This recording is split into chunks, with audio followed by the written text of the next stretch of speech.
예, 전원주 씨죠. 최근 SK 하이닉스를 비롯한 반도체 주식들 주가들이 정말 천정부지로 치솟고 있습니다. SK 하면 최태원 회장이죠. 그 다음으로 유명한 사람 바로 연예인 전원주 씨일 겁니다.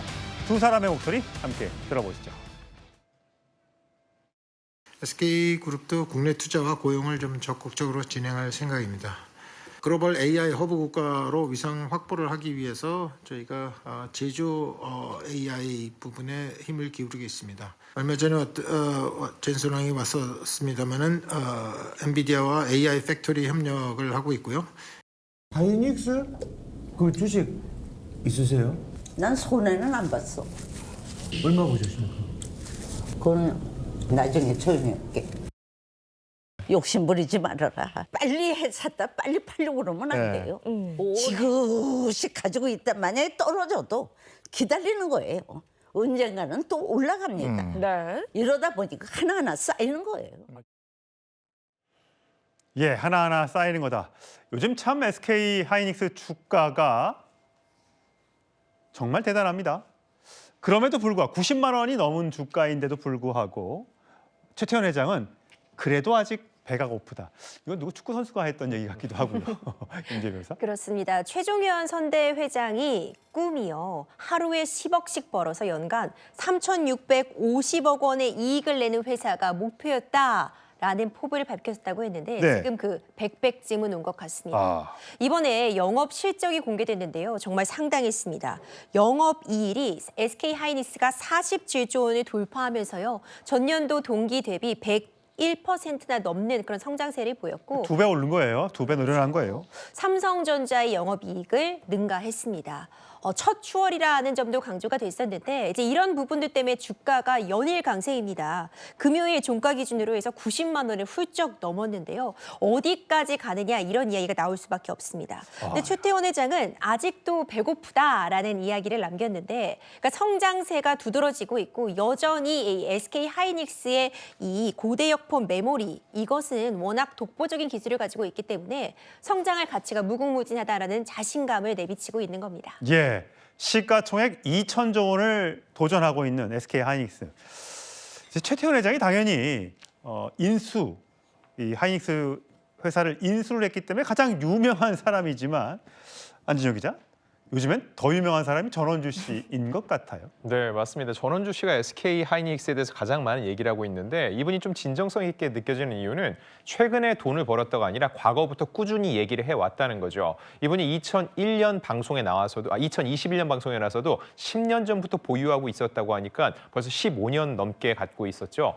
주당 가격이 약 2만 원대에 샀다고 하니까 지난 금요일 종가 기준 90만 원이 넘었거든요. 현재 수익률이 무려 4,200%가 넘는 것으로 전해지고 있습니다. 도대체 몇 주를 갖고 있느냐 이게 중요한 건데 그렇습니다. 그거 말을 안 하죠 아직은. 그거는 열심히 제가 취재 중이고요. 자, 근데 중요한 거 전원주 씨가 소위 말하는 얻어 걸린 게 아니라는 거죠. 이분이 나름대로 전략적으로 투자를 했다는 걸 알 수 있는 게 첫 번째는 이 과거 인터뷰로 보면은 처음 하이닉스에 강의를 갔다는 거예요. 본인이 강의를 갔는데 거기서 직원들의 마인드와 또 이제 회사의 비전을 보고 이 회사는 되겠다. 즉 회사에 대한 이해도가 있었다는 거죠. 그리고 두 번째는 주주총회에도 참석을 해봤다는 겁니다. 대부분 주주총회 잘 가지 않죠. 그런데 주주총회를 가야지 이 회사가 어떤 사람들이 일을 하고 있고 또한 어떠한 비전을 갖고 있는지 알 수 있다는 겁니다. 또한 본인이 관상을 본다 이런 얘기도 했어요. 이게 누군가 보면은 굉장히 가벼운 얘기 같지만은 관상이라는 게 결과적으로 그 CEO와 그 관리자들의 도덕성을 본다는 측면에서 굉장히 중요하다고 볼 수 있고 마지막으로 그 얘기를 했습니다. 급히 쓸 돈이 아닐 때 오래 묻어둬라. 이게 무슨 얘기냐면 급히 돈이 없는데 소위 말해서 레버리지를 일으킨다고 하죠. 빚을 내서 샀을 때는 만약에 하락했을 때 견디지 못합니다. 그게 아니라 내가 지금 쓸 돈이 아닌 돈을 오랫동안 그냥 이 주식에 믿고 묻어둘 생각을 해라. 즉 투기가 아니라 장기 투자를 하라는 정확한 이 본인의 소신을 밝히고 있습니다. 연령대별로 보면 임재 변호사 보니까 70대 어르신들의 수익률이 가장 높다고 해요. 지금 전원주 씨처럼 끝까지 버티는 경우에 오히려 수익률이 크고 젊은 사람들 같은 경우에는 이 주식 샀다가 팔았다가 또 다른 주식 손댔다가 또 손해도 보고 이러다 보니까 수익률이 높지 않은 건데 참 전원주 씨 대단합니다. 언제 저 주식을 이익 실현을 할지도 궁금해요. 근데 전원주 씨 말고도 체리나 씨가 또 그렇게 투자를 잘한다면서요? 그렇습니다. 체리나 씨의 성공적인 주식 투자 사례도 화제를 모으고 있는데요. 엔비디아입니다. 아, 미국 주식이군요. 그렇죠. 이 미국 주식 엔비디아를 언제 샀느냐가 중요하잖아요. 무려 7년 전 2019년도에 이 엔비디아 주식을 샀다고 합니다.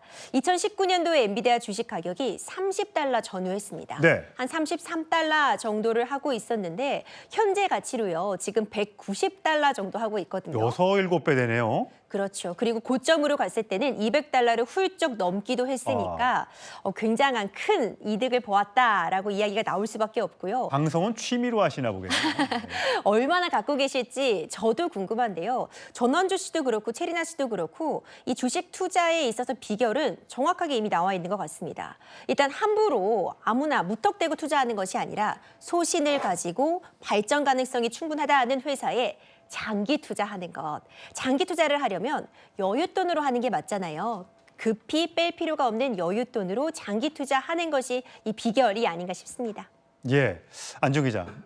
연예인들 주식 투자하는 분들이 제법 있는 걸 알아요. 요즘에는 사실 어디 빌딩 샀다, 네. 어디에 아파트 비싼 데 산다 이런 경우가 더 화제가 되는 경우 있는데 주식 투자로 재미를 본 연예인도 또 그렇지 못한 연예인도 있죠.